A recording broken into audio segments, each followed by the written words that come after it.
안녕하세요. 최영민입니다. 네, 저는 손일기라고 합니다. 네, 저는 백카타리나입니다. 네. 일단은 좀 여러 사람을 하기 위해서 15분씩 이렇게 상담을 끊을 거거든요. 이제 천천히 마음을 가다듬으시고 상담을 시작하기로 하겠습니다. 네, 어떤 내용인가요? 부부 문제인데요. 네. 남편하고 사이가 이렇게 너무 조금 정말 힘들 정도로 이렇게 좀 뭐라고 해야 그냥 잘 안 풀리니까 네.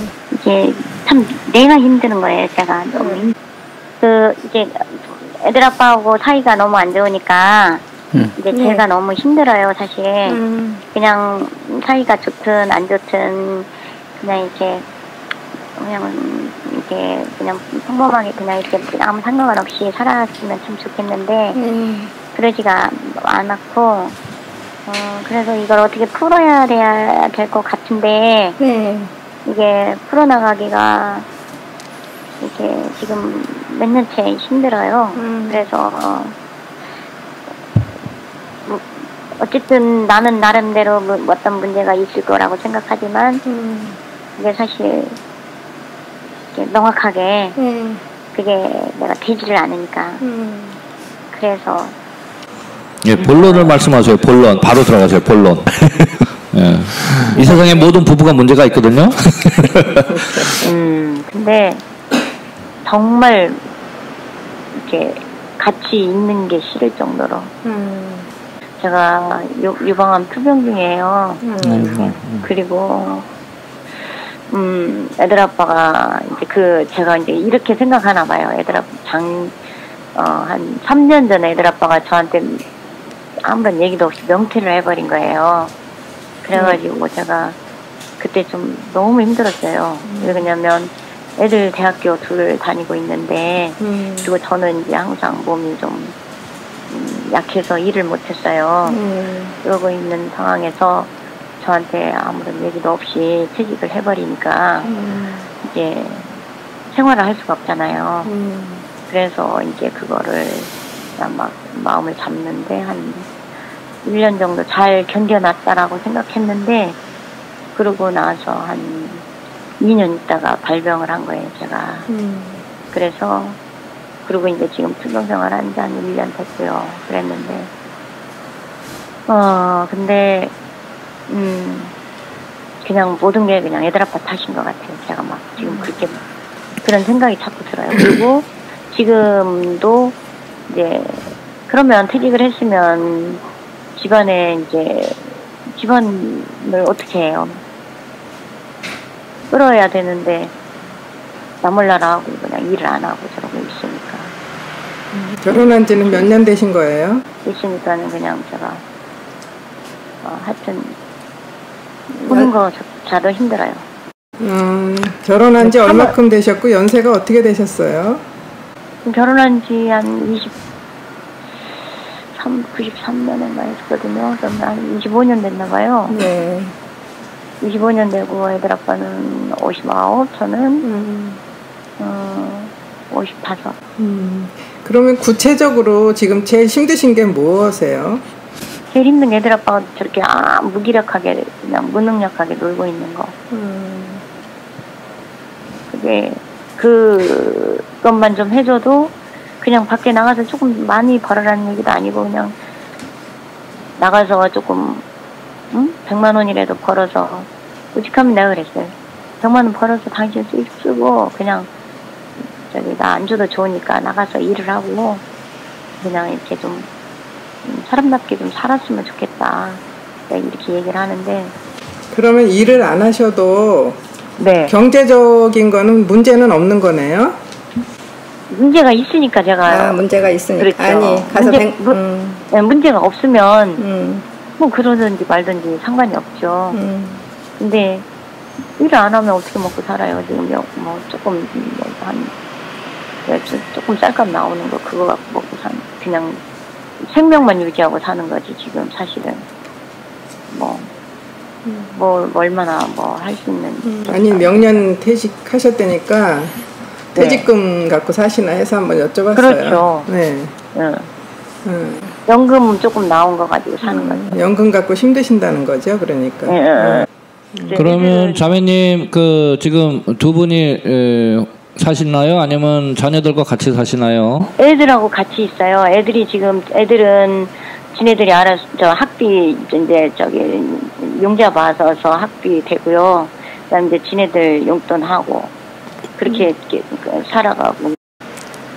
그러니까 이제 저는 애들 아빠가 자기 일을 안 하니까 그냥 어쨌든 옆에 있는 게 조차도 싫을 정도로 해서. 그러면 남편께서 일을 하시도록 자매님이 어떻게 독려를 하시거나 아니면 어떤 노력을 하시나요? 이렇게 얼르고 달래고 얼르고 달래고 막 어쩔 때는 정말 별 수단을 다 쓰는데. 일을 안 하는 거예요? 아니면 하기가 싫으신 거예요?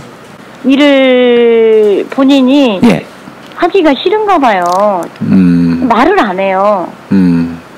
그냥 그래서 왜 저번에 이제 어디 가서 이제 좋게 또 앉아서 왜 도대체 한 조금만 해서 좀 내가 이것 때문에 이렇게 힘들어 하는데 왜 나가서 어디 가서 뭐 알바를 해도 지금 뭐 50만 원, 100만 원 받잖아요.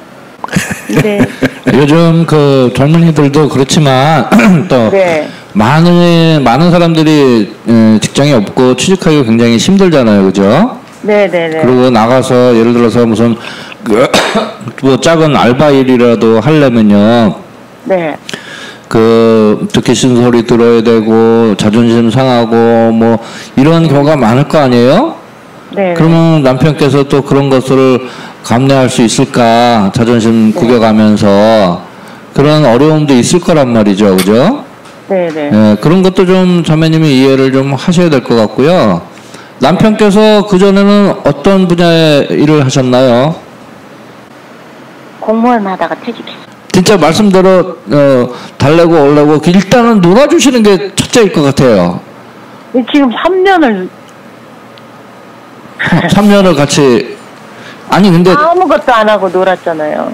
그냥 그러니까 놀았다는 의미가 네. 그냥 가만히 있는 게 아니라 예를 들어서 네. 부부가 손잡고 아침 산책이라도 하고 네. 운동이라도 하고 네. 여보 그동안 공무원 생활 너무 열심히 잘 하셨어요 하고 뭔가 이렇게 3년을 정말 쉬는 시간으로 그냥 나 지금 이제 명퇴했다 나 이제 사회에서 밀려났다 이런 느낌과 그런 어떤 실망감을 갖고 지내는 것보다는 그죠?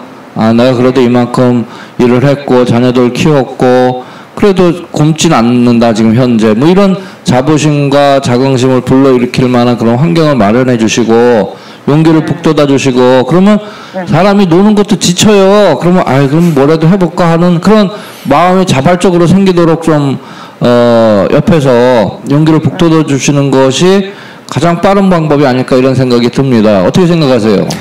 예, 근데 일단은 제가 막 애들 아빠한테 상처를 받으니까 이게 막 일단은 상처를 받는 이유가 뭔가요? 아무런 얘기 없이 혼자 퇴직해버렸잖아요. 상의 없이. 상의 네. 없이. 그냥 어느 날 나 퇴직했다고 딱 얘기하고 그것도 회사에서 그만두라고 한 것도 아니고. 근데 그게 얼마나 힘들었으면 퇴직을 하셨겠어요. 그러니까 제가 생각할 때는 그 연금이 나오기 때문에 네. 자매님이 경제적인 어려움보다는 남편이 집에서 놀고 있는 그것이 더 힘들다고 생각이 들거든요. 네네. 그렇죠? 그래서 네네. 연금 나오는 거를 내가 네. 이렇게 잘 이렇게 계획을 짜서 그 연금에 이렇게 비춰서 내가 살면 되지 않을까 저는 그런 생각이 들어요. 그러니까는 연금이 있기 때문에 나는 일을 안 해도 내 할 일을 하고 있어라고 남편은 말씀하시는 것 같아요. 네. 그렇지, 약간 네. 그럴 수 있어요. 네. 왜냐면 이제 뭐 내가 벌지 않냐 연금 나오는데. 그러니까. 그렇죠. 네. 이런 그러니까. 식으로 얘기를 하는데 네. 그거 가지고 살아갈 수 있는 상황이 안 되잖아요 지금. 남편분께서 생각하시는 경제의 그 소비에 대한 개념하고 부인께서 하시는 생각이 다르기 때문에 지금 거기서 차이가 나는 거거든요. 근데 그거를 남편분한테 나가서 일해라, 돈 벌어라 라고 얘기하시면 그 동기부여가 안 되거든요. 그러니까 왜 우리가 더 벌어야 되는지, 더 써야 되는지, 덜 써야 되는지라는 깊이 좀 이렇게 시간을 가지고 충분히 대화를 하실 필요가 있다는 생각이 듭니다. 그래서 일단 진지하게 좀 대화를 해보시고 진짜 뭐가 문제인지를 찾아내시는 게 더 중요하다는 생각이 드네요. 근데 이제 예, 자매님, 지금 우리가 상담 시간이 다 끝났어요. 15분이. 그래서 더 필요하시면요. 나중에 문자나 주셔가지고 약속을 정하고 그렇게 면담하시는 걸로 할게요. 네. 네, 오늘 전화 주셔서 감사합니다. 고맙습니다. 고맙습니다. 네. 지금 저희들이 문자로 받은 질문이 하나 있는데요. 네. 네, 이걸 같이 한번 보도록 하죠. 뭐. 네.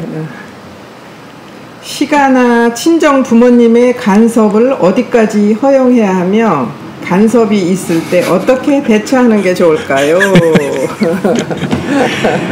네, 이 질문하신 분이 좀 결혼한 지 그렇게 오래되지 않은 젊은 부부였는데요.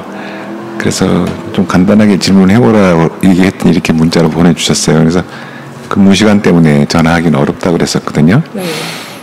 네, 근데 여기서 제가 이 질문을 딱 받고 제일 먼저 들었던 생각이 간섭이라는 단어에 좀 더 많이 마음이 걸리더라고요. 일단 여기서부터 큰 문제가 있는 것 같아요. 간섭을 어디까지 허용해야 되느냐. 뭐 이렇게 질문했는데 그 부모님들은 뭐 친정 부모님이나 또 시가의 부모님들은 이걸 간섭이라고 생각을 하실까요? 이런 생각이 사랑이라고 생각하죠. 제일 먼저 그런 생각이 들어서 야 이게 정말 여기서부터 큰 문제의 차이가 있구나, 큰 문제를 를 갖고 시작을 하는구나라고 생각을 했는데 이거를 이제 또 나름대로 해결하기 위해서 어디까지라는 또 그 어떤 뭐 기준을 또 정하고 싶어 하는 것 같아요. 근데 이것도 사실은 문제가 있는 것 같고. 그 다음에 간섭이라고 생각돼서 정말 견디기가 힘들고 자기가 정해놓은 그 선을 넘었을 때 어떻게 대처하는 게 좋을까. 근데 이런 질문을 받았거든요. 근데 저희들이 보면 결혼한 지 오래되지 않은 그러니까 부부들, 특히 시부모들하고 같이 오랫동안 살아보지 않은 그 젊은 부부들은 전부 거의 다 이 문제 때문에 사실은 아래를 하는 것 같아서 이건 좀 다뤄줘야 될 문제가 아닌가라는 생각이 좀 들었습니다. 그래서 일단 간섭이라고 생각하는 것부터 먼저 생각을 깊이 좀 해봐야 되지 않겠나라는 생각이 들었어요. 그래서 그 간섭이라고 생각하지 않고 사랑이라고 지금 카타리나가 바로 이렇게 받아서 얘기를 했는데 과연 이걸 사랑이라고 얘기할 수 있을까요?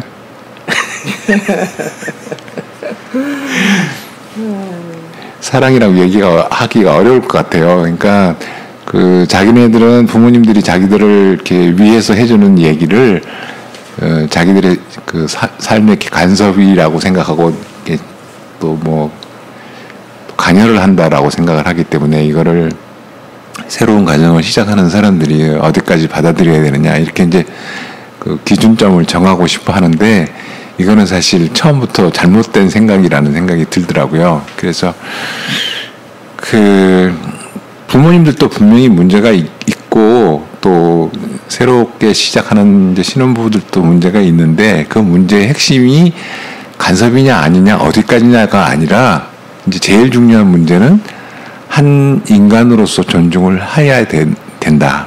한 인간으로서의 존중이라는 기준에서 보고 싶은 거예요. 그러니까 부모님들은 자기 자식을 내 소유의 자식이라고 생각을 하기 때문에 또 이제 나름대로 좋은 마음으로 이렇게 좋은 방향으로 살으라고 이렇게 이야기를 해주시는 거지만 이게 듣는 사람 입장에서는 간섭이 되어버리잖아요. 그래서 부모님은 부모님의 인생을 살고 나는 내 인생을 살고 근데 이런 그 한 사람마다 모두 다 각자가 하나의 인간이라고 생각하는 이제 그런 마음에서부터 출발을 하면 이제 훨씬 더 쉽게 풀어지지 않을까라는 생각이 들어요. 그래서 이거를 부모님들은 그냥 자식들에 대한 사랑만 갖고 있고 애정만 갖고 있기 때문에 이거를 자식을 하나의 독립된 개체의 인간으로 보는 게 굉장히 사실은 어렵거든요. 훈련도 안 돼 있고. 그러니까 먼저 그거를 자식들이 먼저 부모님들한테 선언을 해야지 될 것 같다는 생각이 드는 거예요. 그러니까 우리가 지금은 이제 이때까지는 보살핌을 받고 이렇게 도움을 받아서 양성되고 이렇게 커온 사람이지만 이제부터는 우리가 한 인간으로서 살아야 되니까 좀 잘못 살아서 잘못하는 경우도 생기고 그래서 시행착오도 하게 될 거고 이런데 이거를 조금 묵묵히 지켜봐 줬으면 좋겠다라고 이렇게 부탁을 드리고 그래서 일단 좀 걱정스러운 부모님들의 마음에 좀 이렇게 안심을 시켜드린 다음에 그러고 나서 자기들 나름대로 이렇게 삶을 살아보는 이제 그런 훈련이 필요하지 않을까. 그래서 이거는 부모님들이 고쳐서 자식들한테 이렇게 배려를 해주었으면 참 좋겠지만 부모님들은 이미 오랫동안 자식을 보살피고 도와주던 삶을 살아왔기 때문에 여기에 익숙해져 있어서 하루아침에 바꾸시기는 어려울 것 같다는 생각이 드는 거예요. 그래서 자식들이 먼저 선언을 하고 부탁을 드리는 게 더 낫지 않을까 그런 생각이 들어서 그렇게 처음부터 정리를 해 들어가기 시작하면 간섭이나 어디까지나 이런 기준이 없어지지 않을까 그런 생각이 들었었어요. 근데 네. 부모님을 자식들이 그렇게 해서 부탁을 드리면 좋은데 이제 그 우리나라 문화가 이제 그냥 이렇게 흘러왔기 때문에 부모님들도 느끼지 못하고 자식도 도움을 청할 수 없는 그런 상황이 또 많아요. 그래서 부모님들이 지금이라도 조금 이런 소리를 들었다면 조금 그 사랑하는 거를 조금 멈추고 조금 정말 존중하는 마음에서 기다려주고 하면 좋겠다 싶어요. 그러니까 제가 이제 좀 한 달 정도 전에 이제 있었던 일인데 그 이제 딸이 이제 손자가 셋이에요. 근데 집에로 왔어요. 집에 왔는데 보니까 둘째 손자가 귀에 물이 들어갔다고 하는 거예요. 뭐가 물이 찼는데 뭐 2달이 됐는데 병원에 다녀도 안 난다 그러는데 할머니 입장에서 굉장히 걱정이 되는 거예요. 그래서 큰 병원에 가보면 좋겠다라고 얘기를 했는데 어쨌든 그렇게 하고 집에를 갔는데 그 다음 날이 됐는데 제가 막 걱정이 되는 거예요. 할머니니까 손자 걱정이 되고 그래서 이렇게 좀 빨리 병원에 가라고 어떻게 보면 얘기를 해주고 싶은데 제가 참았어요. 왜냐하면 딸은 그 손자의 엄마인데 걔네들의 책임이 있는 거고 엄마의 또 사랑이 있는 건데 할머니 그 조급한 마음에 빨리 병원 가라 갔니 안 갔니 하고 이게 이제 간섭이라는 생각이 들어서 제가 제 마음을 자제를 하면서 그래 엄마의 사랑을 믿고 기다려주자 하고 며칠을 기다렸어요. 며칠 기다렸더니 며칠 후에 이제 병원에 간다고 하면서 도움을 청하더라고요. 그래서 그때는 도움을 청할 때는 기꺼이 해주는데 제가 그 조급한 마음에 막 이렇게 해가지고 하다 보면 간섭이 들어가거든요. 그래서 우리가 조금 인내심을 갖고 기다리면서 존중하면서 그 엄마로서의 할 책임을 그냥 우리가 뺏어가지 않아야 된다라는 생각이 좀 들어요. 네, 맞습니다. 굉장히 공감되는 말씀이시고요. 예를 들면 우리 속담에 물에 빠진 사람 건져주니까 네. 어떻게 한다고요? 내 보따리 내놔라 그러잖아요. 근데 그 많은 속담을 알고 있는데 그 속담에 교훈이 뭔가를 사람들이 물어보면요 잘 대답을 못 하더라고. 그 교훈이 뭘까요? 물에 빠져서 구했으면 감사해야지 왜 내 보따리 내놔라라고 하니라고 그게 교훈일까요? 거기서 보면요 굉장히 인간의 심리적인 측면이 많이 보여요. 뭐냐면 빠졌어. 그래서 죽을 것 같아. 그래서 누군가가 구해줬어. 그래서 이미 살았잖아요. 살고 나서는요 그 내가 빠진 상황이 창피한 거예요. 그리고 내가 도와달라는 말도 안 했는데 왜 날 도와줬어? 라는 자존심 상한 게 있는 거예요. 그러니까 거기서 딴 얘기를 해야 되는 거야. 그러니까 내 보따리 하고 주제를 돌리는 그런 심리가 있는 거죠. 그러니까 예를 들어서 지금 굉장히 할머니로서 너무 잘 되셨는데 그냥 이렇게 상황에서 이렇게 보면 도움이 분명히 필요해. 그래서 도와주면요 자존심 상하는 거예요. 다 큰 어른들은. 그래서 가만히 지켜보는 거야. 마음은 아니지만. 그래서 안타깝지만 조용히 있는 거야. 근데 나중에 도와주세요 할머니 이러면 이제 기꺼운 마음으로 도와주세요. 그러면 그 도와달라고 요구했을 때 그 마음은 이미 도움을 받을 준비가 돼 있는 상태이기 때문에 자존심을 상하거나 이러지 않잖아요. 그렇죠. 근데 그걸 우리가 이제 구분을 잘 못할 수가 있어요. 그렇죠. 그리고 아까 이제 그 질문에 보면 얼만큼 간섭을 허용해야 됩니까라고 했는데 그 선언하라 그랬잖아요. 선언하면 이제 뭐 부모 자식 뭐 관계를 끊자는 얘기입니까 뭡니까? 그렇게 선언을 하게 되면 정말 의상하죠. 그러니까 그걸 그럼 어떻게 해야 될까라고 했을 때 지금 말씀하신 것처럼 예를 들어서 공손하게 우리 이제 다 컸다. 그러니 우리가 하는 걸 지켜봐주고 우리가 도움을 청하면 도와주세요. 그때 그렇게 하면 혹시 부모님들도 들을 때 아 그렇구나 얘네들이 다 성인이구나 결혼하고 다. 그렇지라고 좀 이해하지 않을까. 물론 선언한다는 건 상징적인 의미겠지만 누가 그렇게 해서 아 오늘부터는 도움 안 봐요 뭐 안 받아요 그래서 선언을 꽉 하는 사람이 어디 있겠습니까. 그래서 양자 간에 그런 배려가 있어야 되지 않을까. 그 할머니 할아버지 입장에서도 예를 들면 이렇게 입 다물고 있는데 그럼 쟤네들이 너무 신경 안 쓴다라고 우리를 비난하지 않을까라는 말도 들을 수 있잖아. 아유 할머니 할아버지가 우리한테 이렇게 관심이 없어라고 그죠? 그럴 때 그런 비난을 듣기 싫어서 얼른 또 개입하고 싶은 마음이 있잖아. 그렇죠. 그죠? 그러니까 오히려 뭐 그런 것도 사실은 경험을 했는데 왜 개입을 하지 않느냐라고 무관심하게 내버려 두냐. 그렇죠. 그런 얘기는 참 굉장히 좋은 기회라고 생각을 하는 거죠. 그래서 그런 얘기가 나올 때 비로소 대화를 할 수 있는 이제 얘기가 되는 좋은 이제 기회가 됐기 때문에 그때 이제 비로소 우리가 이러이러한 마음이었다. 그러니까 앞으로 필요할 때 꼭 도움을 청해줬으면 좋겠다라고 얘기를 할 수 있는 좋은 기회인 것 같아요. 근데 그거를 만약에 내 속마음이 이런데 이놈아 왜 부모 마음을 모르냐 뭐 이런 식으로 이제 나가버리면 이제 관계가 좀 더 어려워지는 것 같아요. 그렇겠죠. 그렇습니다. 그 질문 아주 우리 평생 우리 문화 안에서 특히 그 시월드는 쳐다보기도 싫은 그런 세상 아니에요. 시자 들어가는 건 다 싫다면서요. 그래서 시청이 나오면 돌아간다고 그런 얘기도 있고. 하여튼 오늘 그 지금 이렇게 상담하시면서 문자로 또 전화하기 힘든 분의 질문을 우리가 한번 살펴봤습니다. 물론 더 살펴봐야 될 것도 있겠지만 다음 전화를 기다려 보겠습니다. 여보세요. 예, 안녕하세요. 네, 기다리고 있었습니다. 그리고 제 옆에 손엘디 백카타리나 부부가 기다리고 계십니다. 인사하시죠. 안녕하세요. 안녕하십니까. 네, 시간이 짧으니까요. 네, 이 전화기에 입을 가까이 대시고요. 큰 소리로 질문을 간단 명료하게 해보시기 바랍니다. 네, 아이가 중학교 1학년이거든요. 네. 이제 좀 생활 형편이 없었다 보니까 이렇게 넉넉하게 용돈을 못 주다 보니까요.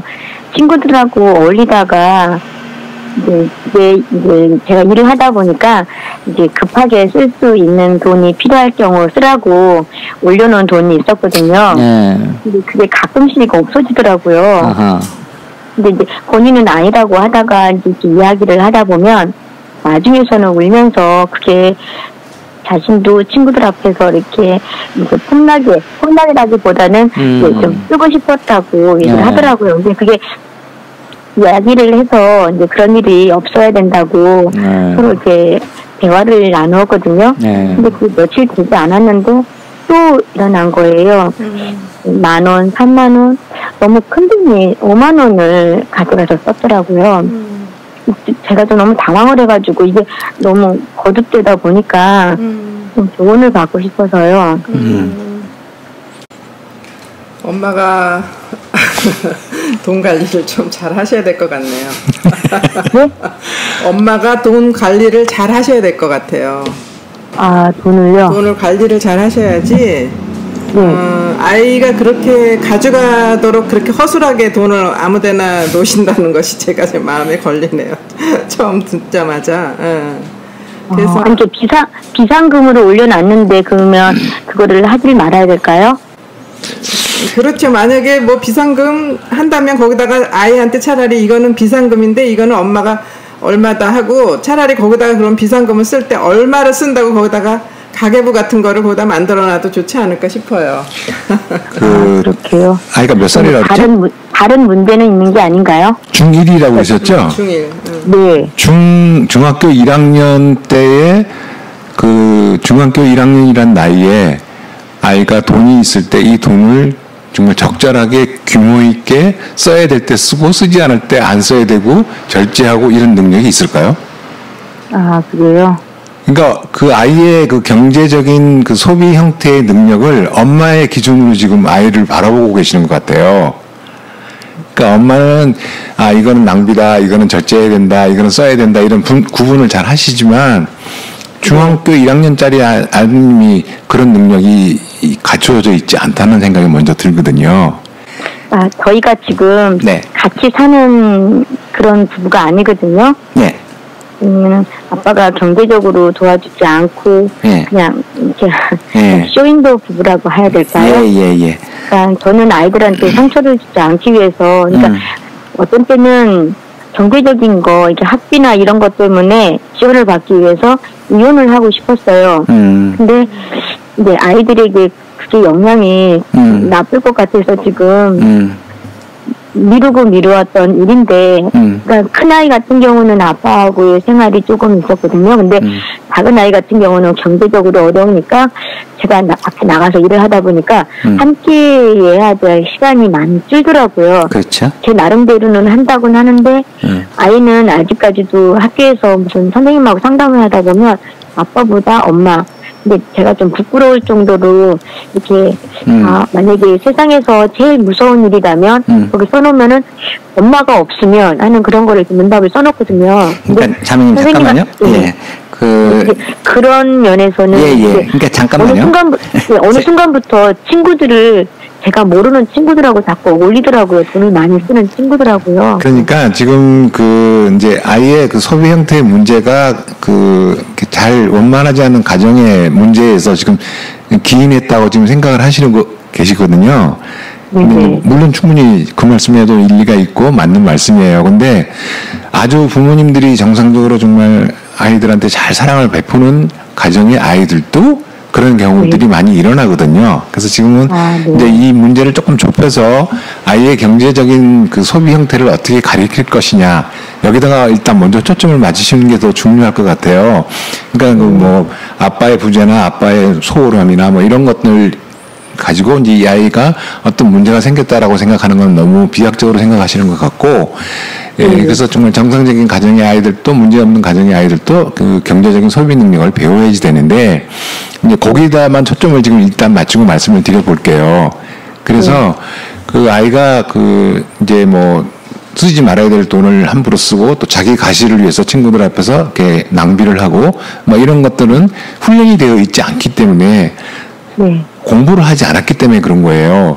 그러니까 소비를 어떻게 해야 되는지를 공부를 하지 않았기 때문에 그래서 부모님들이 자기가 어떤 뭐 컴플렉스나 어떤 어려움을 갖고 이거를 이제 다 상쇄시키려고 그러실 게 아니라 경제적인 문제는 또 따로 아이한테 교육을 시킬 필요가 있다는 생각이 드는 거예요. 그래서 용돈을 만약에 아이하고 앉아서 정말 구체적으로 얼마가 필요하고 그다음에 네가 친구들 앞에서 조금 한 번씩 기분을 낼 때 얼마가 필요하고 이런 걸 충분히 얘기를 다 듣고 그다음에 아이하고 앉아서 이제 계약을 하는 거죠. 뭐 일주일에 얼마 아니면 한 달에 얼마 뭐 이렇게 계약을 제대로 계약을 하고 그다음에 이게 이제 합의가 이루어졌으면 그다음에 그 네가 그 지금 나한테 요구한 그 형태대로 소비를 하고 있는지 안 하고 있는지 점검을 꼭 하셔야 될 필요가 있는 거예요. 그래서 네가 만약에 뭐 일주일에 뭐 10만 원이 필요하다. 그러면 10만 원이라고 결정이 됐으면 그 10만 원을 주고 나서 그 다음에 줄 때까지 어떻게 소비를 했는지 구체적으로 잘 기입을 해라.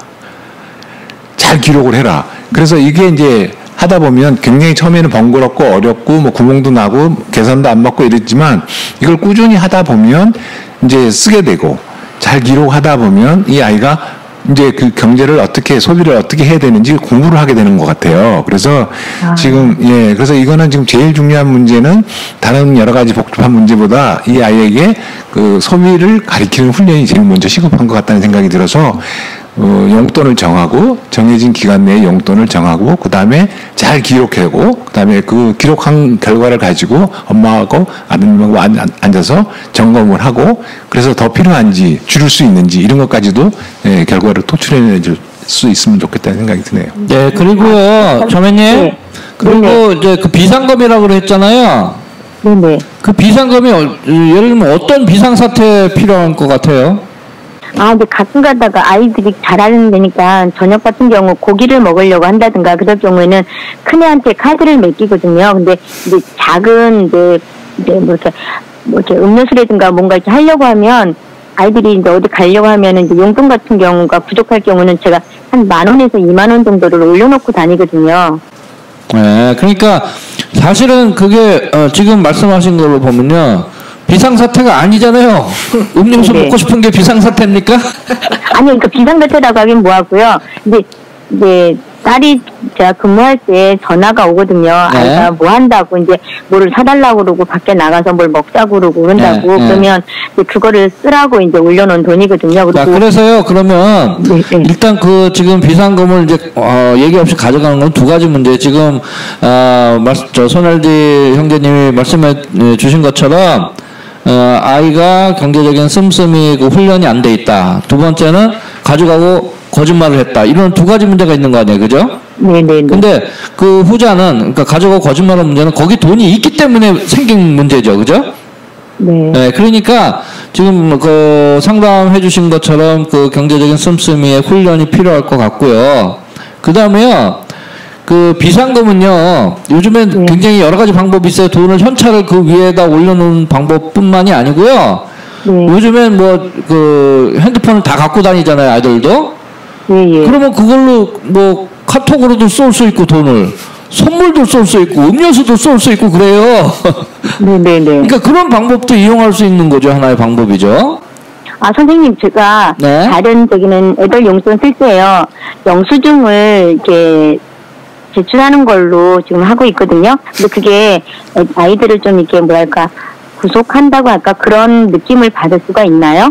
그건 구속이 아니고 아니, 그러니까 지금 제가 용돈을 주고 있거든요. 근데 거기서 벗어나지는 않고 있는데 이제 그 용돈을 사용한 거에 대해서 제가 알고 싶으니까 영수증을 저기 이렇게 뭐랄까 보여달라고는 하거든요. 근데 그게 나쁜 방법인가요? 그거는 아닌 것 같고요. 본인이 스스로 기록을 하도록 도와주는 게 제일 좋을 것 같아요. 믿어주셔야죠. 믿어주시고 그다음에 그 기록한 거를 이렇게 볼 때 아까 이제 우리가 LD가 이제 기록한 거를 이렇게 좀 습관을 들이라고 그랬잖아요. 근데 그거를 볼 때도 엄마가 네가 돈이 얼마가 더 필요할지 뭐 이런 거를 좀 이렇게 사랑으로 관심을 가져야 되는 거지. 그거를 보면서 지적질을 하고 이렇게 하라는 건 아니 검사라는 건 아니고 아니 저희들이 얘기하는 게 그렇기 때문에 정말 이 아이가 얼마큼 돈이 필요할지 엄마가 관심을 갖고 보는 거예요. 왜냐면 아빠가 안 계시기 때문에 어떻게 보면은 그걸로 뭔가를 이렇게 해서 그렇게 도움을 더 주려고 하는 엄마의 그런 마음이 좀 있는 것 같다는 저는 생각이 좀 들었거든요. 네. 아, 네. 그러니까 영수증을 챙겨오라고 하는 것은 훈련 차원에서는 참 좋은 방법인 것 같고요. 그런데 이제 한편으로는 나를 의심하는구나 엄마가 이런 마음이 들면 이거는 교육상으로 정말 안 좋거든요. 가장 중요한 건 신뢰인데 그랬을 때 이런 방법은 있겠죠. 네가 얼마 쓰는지 일단 좀 알기 위해서 영수증을 뭐 예를 들어서 한 달 정도는 가져와 봐라. 그리고 이제 보고 이제 파악이 될 거 아니야. 아이가 이런데 쓰는구나. 그러면 그 다음부터는 나는 너를 믿는다 이제. 그렇기 때문에 영수증 필요 없다. 그런 방법을 정하는 것도 하나의 교육의 방법인 것 같아요. 네. 자, 자매님 이제 시간이 다 돼서요. 더 질문하시고 싶고 그러면 이 문자를 주세요. 그러면 나중에 또 시간을 정해서 또 혹시 면담도 할 수 있어요. 그러니까 문자를 주시면 되겠습니다. 네, 감사합니다. 오늘 전화 고맙습니다. 고맙습니다. 고맙습니다.